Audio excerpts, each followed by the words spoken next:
Okay, Brooke, what's going on? Well, we're gonna have a fun day today. Okay. We're installing the Roadmaster slipper spring comfort ride system on this RV right here. So we're taking off the entire suspension, leaving the axles on, of course, and we're gonna replace it with these slipper springs, and we're gonna add some shock absorbers on here. Okay, great. Okay, And what's the benefit? well, you're gonna get a lot smoother ride out of this. Okay. So when you're running off a sprung system, we have our leaf springs, they work great. You got the more ride equalizer in there, not much better that you can get. However, on a sprung system, your springs are gonna bounce, and then they're gonna bounce until they settle. When you have this system, this makes each of your axles independent. So when you hit a bump, your front axle moves. You hit that bump, your back axle moves. They're not linked in with an equalizer like it is right now. The other benefit you're getting is you have some shocks right here.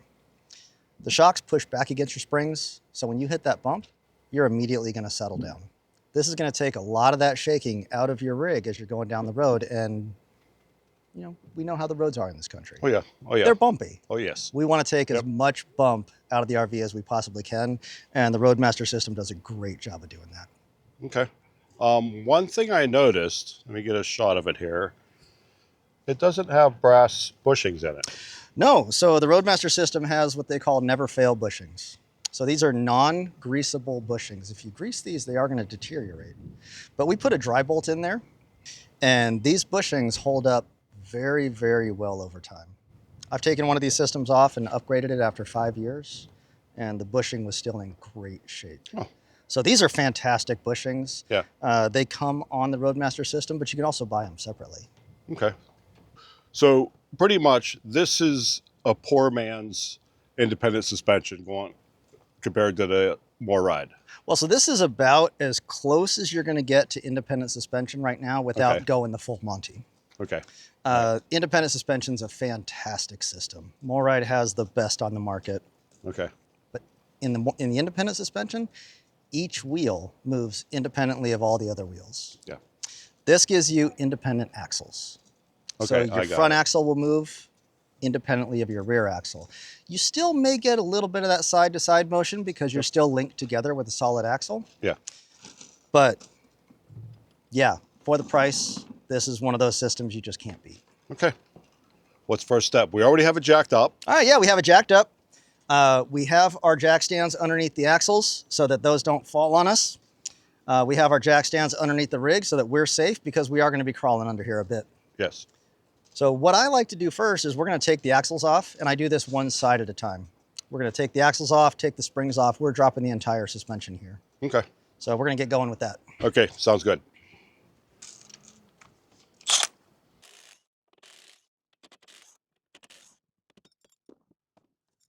And anytime you take your U-bolts off, these go in the trash and you put some new U-bolts on. So whether you're swapping your springs, whether you're doing a suspension upgrade like this, if you take your U-bolts off, you're putting new ones on. Okay. Would it be a benefit to upgrade in the size? Because I think those are what, so half inch? These are half-inch U-bolts. We're putting some 9/16 U-bolts on there. Okay. Slightly higher torque value. Yep. Holds your springs in there together better. But if you have the half-inch on there and you stick with half-inch, you're not going to run into any problems either. Okay.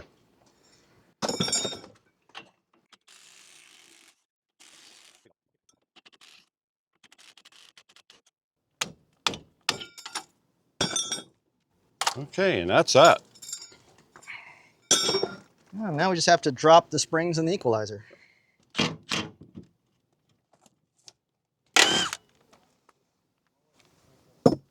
And this is always the fun part. Yes.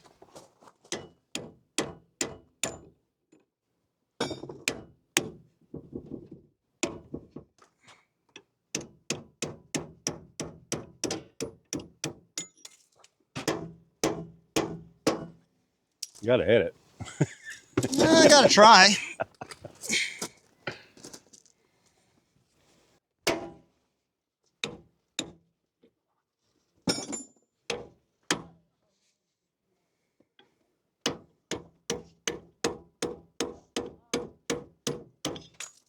So all of this is going away. So I'm not being as gentle as I typically would. Yeah. Because all of this is just going to go down to the scrapyard. However, if you're taking this apart, You want to be a little more gentle. Mm-hmm. And if you ever take it apart to where you get a chance to look at your bushings, you might see that they're a little bit worn. These ones are actually in really great shape. Okay, can I add something to that? Yes, sir. I was only able to get grease into a couple of those fittings. Yeah. And for not having grease in them, that's They're pretty good. looking really good. Yeah. So actually, if you pull in on this one right here, like there's a little crack going down the bottom of this Oh yeah, bushing I right see here. it. Yeah. But you still have some nylon down there on the bottom. Yep. And then this one's looking really great as well. Huh. So not too bad for how many years has this been going with no grease? 3.5 years. 3.5 years with no grease? Yep. That's holding up really well. Yeah.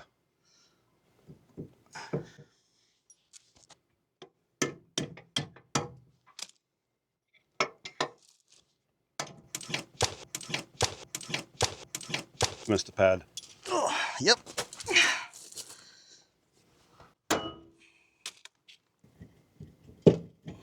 Well, there you go. 5 minutes and one side of your suspension is gone.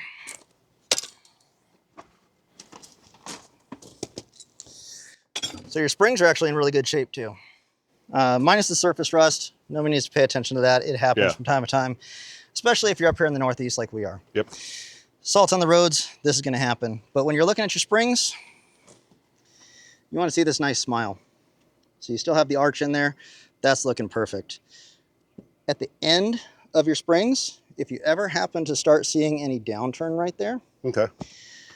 you need to replace your springs pretty soon because you're running up to the point where you may have a break. You may be slightly overloaded, but if it's turning down here, no good. Yeah. The last thing we're looking at, all your leaves are in line. Okay. Yeah, I see. So everything's nice and lined up here, which tells me your U-bolts were at the proper torque and they were holding that way. If you ever get any time where the springs are starting to fan out a little bit, that means your U-bolts are loose. And every time you do your bearing service, you should be checking the torque on your U-bolts so that you're not going to run into that spring fanning issue. But we're putting new springs on here anyway. Yep. These Roadmaster springs are really robust. One of the things I like about them is they have what's called a military wrap. So if you look at the end of your springs, on both sides of the springs, the ends are supported by 2 leaves. I see that, yeah. Instead of the second leaf ending before the eyelet or at the downturn over here. Okay. So very robust system, very few failures on this. It's a great product and they have a lifetime warranty if anything's gonna fail. Yeah.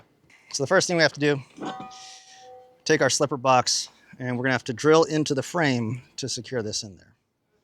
I like to use my body as a tool. My wife does not like this about me. But you can use clamps, you can use a lift, you can use anything you want to get this up. I just kind of hold it up there and I do it myself. One thing we have to look at right here is we need clean access to the frame. So if you have some underbelly that's sticking out on your frame right here, we need to pull this box up here, trim that out, so we actually have solid contact between the box and the frame.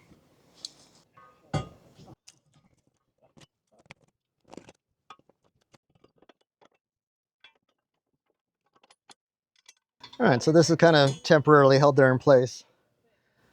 One of the things, if you're installing this system yourself, you really want to make sure that this box is running square with your frame. So if you have it canted one way or the other, the springs aren't going to slip in there nice and easy and they may bind up. So that's going to be a detriment to your suspension. So when you're putting this in here and you're drilling in these holes, you have alignment holes right here at the top. You have to drill those in and then get some self-tapping screws that come with the kit and lock this up in place. You have to make sure that this box is running nice and true with your frame.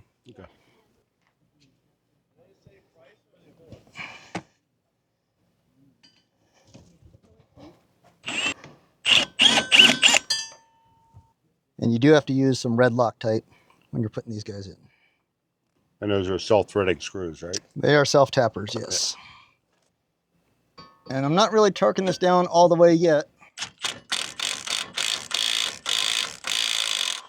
I'm just getting it so it just threads and we can finish out and still have some wiggle room in our alignment to make sure we are lined up correctly.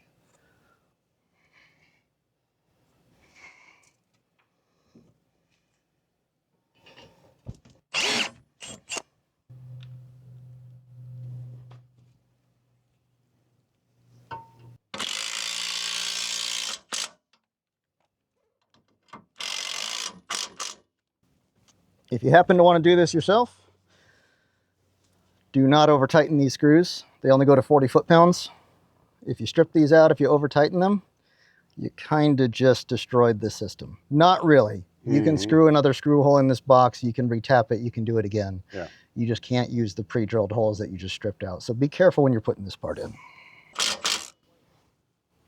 Okay, so that box is in there. Okay. The center bolt really is just a support, so we want to keep that in there. Now we're going to start working on the springs. And what's that part? So this is the wear pad for your spring. Okay. So the spring will rest on this when you have weight on your trailer. But the new version also has these alignment ears. So the spring can't really move left and right inside the box because of these alignment tabs. So that's pretty much why it's really critical to get that box lined up with the front. That's correct.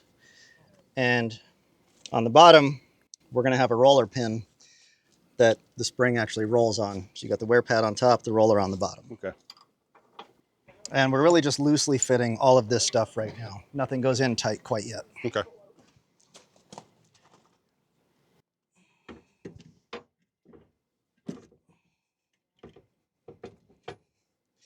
Now, anytime you're putting bolts through your spring, whether it's wet bolts or dry bolts, they are all splined at the end.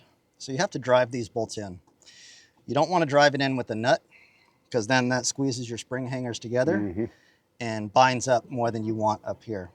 So with a dry bolt, it's nice and easy. Our handy little sledge will get that done. If you have a wet bolt with the zerk on the end, I find that a 1/2 inch deep well socket and this drives it in nicely. Yep.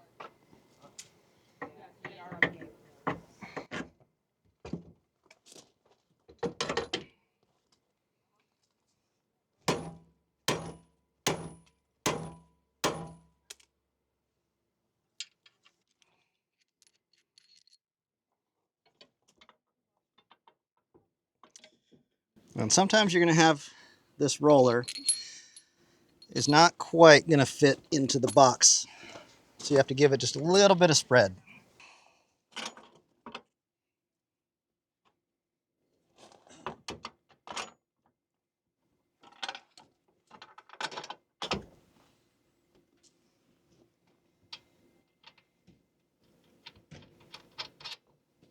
Okay, Brooke, I notice on the bottom of the spring, there's a bolt sticking through it.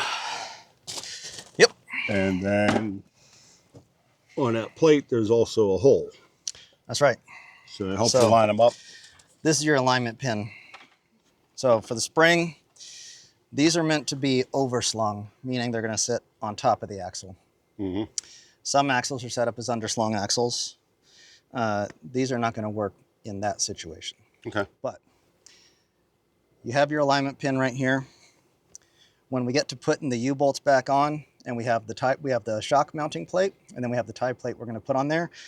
Those also have an alignment pin right here on top. When we get to that point, I'm going to talk to you about how we align this, because if you do it, not necessarily wrong, but if you do it, say we're going to align it forward on the driver's side and rear on the passenger side, you might run into some tracking issues with the coach being a little bit off kilter as you're driving down the road. So whichever way you do your alignment, I prefer to do mine to the back. I pull everything to the rear. Then it's all aligned and you're tracking straight going down the road. Okay.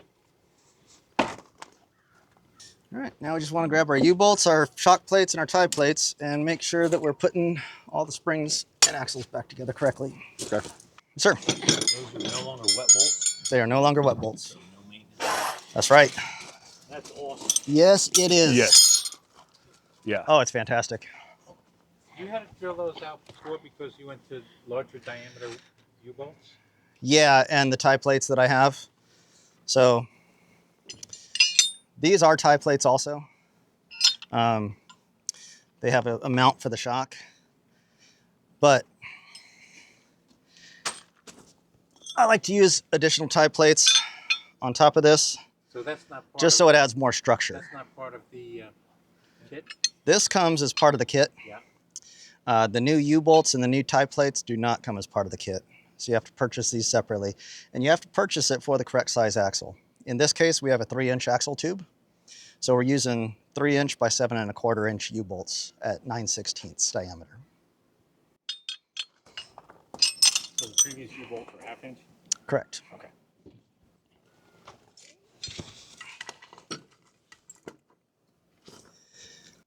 Now I know there's somebody out there who's going to say, you're not supposed to jack up by the axle tube. Yep. Well, I'm not. All I'm doing is lifting the axle. And I have found that I can lift it up this way. That makes it really hard on my legs to hold it here. Yes. So, using a bottle jack, getting this all into place, and then putting the U-bolts on makes life a whole lot easier. And we're not actually supporting the weight of the RV. We're just lifting the axle up.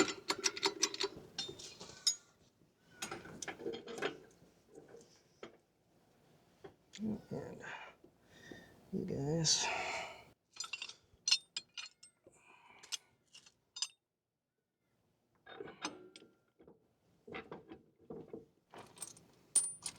And I'm just going to hold this in place for a moment. I'm going to go loosen the U-bolts on the other side, give myself a little bit of flexibility in here. Okay. This magnet's going to be the end of me. I know. Move this maybe somewhere else. Those 35,000 lead springs now?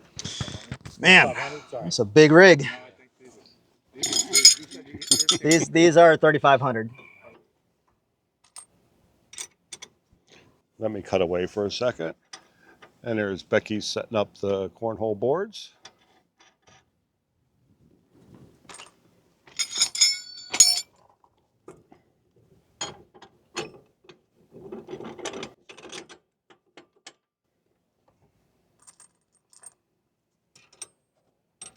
All right, so when you're getting the alignment done, you want to make sure that one, your U-bolts are nice and evenly spaced.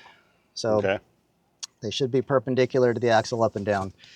You don't want them spread out like this. That's not going to give you the right kind of support. So get them in there nice and straight. Now if you have to, wiggle it around.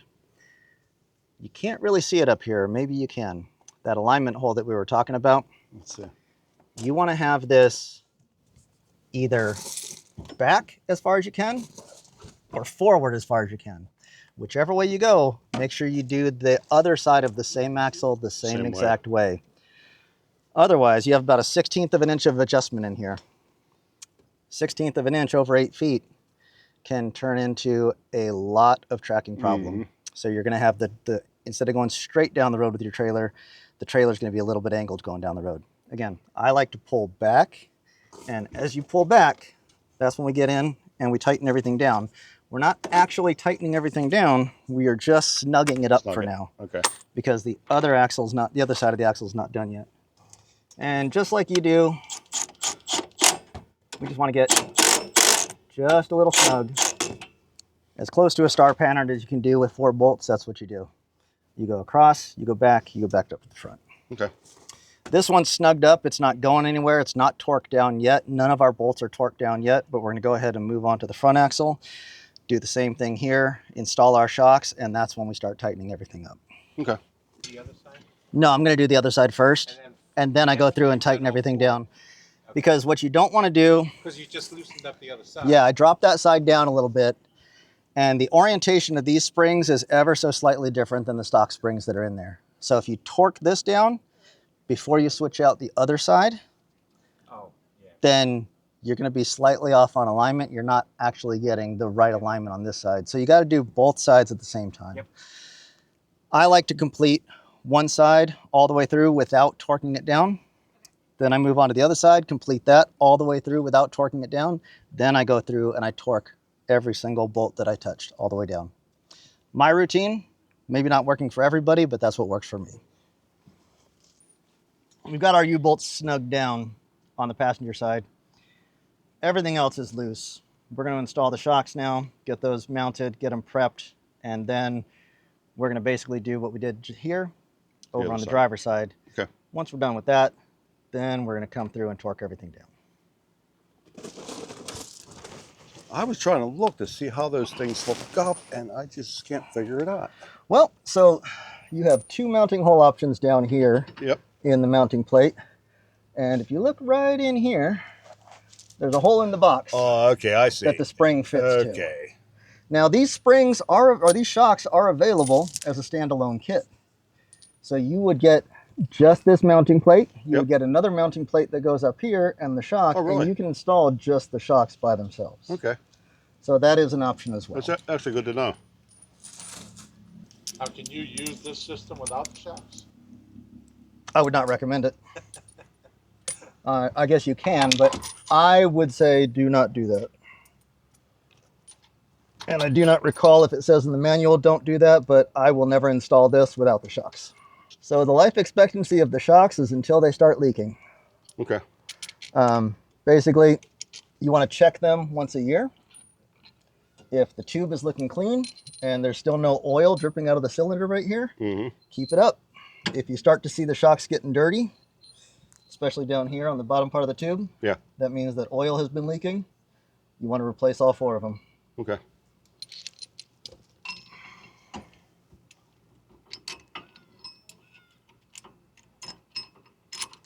Spacer and a washer. Oh, there's a process to all of this, and it's in the instruction manual. Well, you even have some wedge Because washers. the top, you've got some wedge washers that have to go in a certain orientation as well. But we don't worry about that orientation until we're ready to snug everything down. And there you go. Without everything being tight, that's what she's going to look like. It sure is pretty. She looks great, and I'll tell you, you're going to enjoy the ride. Oh, yeah. It's just nice and smooth. Yep. You as the driver, or whoever is the driver, you're going to notice it when you're towing. You're going to notice how quickly and how well this system settles down after you hit a bump, especially when you hit something like a bridge joint or a pothole. Yeah. You're going to love how that acts. Your wife is going to love how fewer things are thrown around in the cabinets and in the refrigerator inside your RV. You know, it just makes setup day a whole lot easier when you don't have to go and reorganize all your dishes. So you're going to love how this rides. Okay.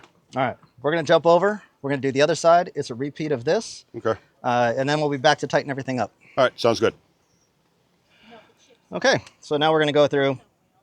We've snugged up the U-bolts already.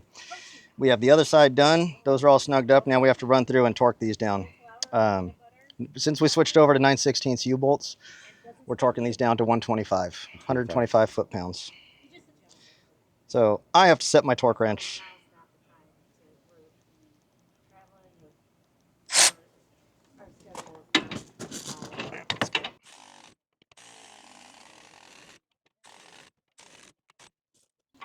And when you're doing U-bolts, you want to kind of sequentially torque them down, so you stretch them as you're torquing them. Okay. Give each one a few turns. I like this torque wrench because I can see where I'm at on each one, so I get them all to the same spot as I'm tightening them down. Get them all stretched out kind of evenly.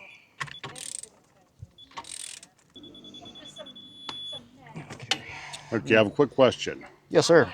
The back U-bolt, there's more thread sticking out than There the is front. more thread in the front. U-bolts are not always exactly the same length. Okay. All right. That explains So while it. they're supposed to be 7 1/4, Yeah. maybe that one's 7 1/2. Okay.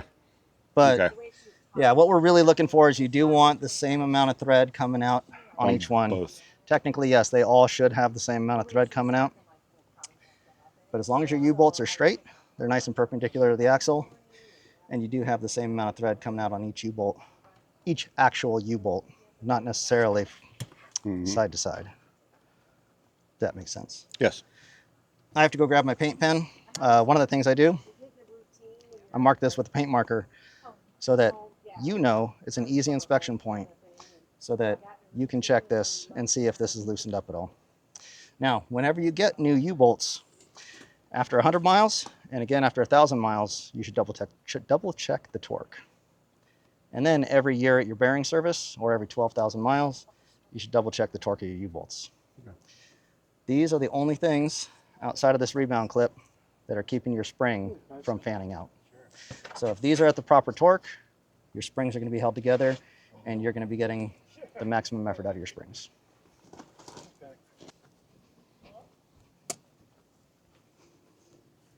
With that said, I've never had these loosen up, but that's not to say that they won't. Mm-hmm. And we're going to go through and do that for all of our U-bolts right now. Get the system from etrailer or Nope. get it from Straight from Roadmaster. Okay. So you can tell You them can what kind of pick it up from etrailer.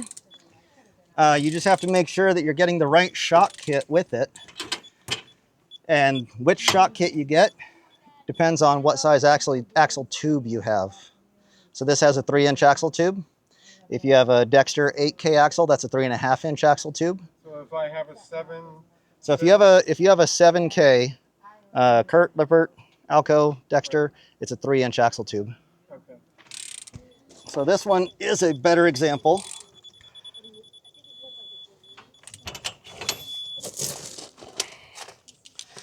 All the U-bolts are sticking out approximately the same amount. So what are you torquing to? 125. All right, so now we're ready to tighten up the rest of the bolts. We got our shock mount in here, get our shocks on there, these 5 bolts right here, and then we have the 2 through the springs at the end. We're just gonna crawl underneath the trailer, tighten these down, and then we're done. We're ready to put the wheels back on and get on the road. Good. When you're doing this, these shocks are strapped, so make sure to cut that strap. Now you'll cut that after you get the tires on or before? Nope, we'll cut it right now. Okay.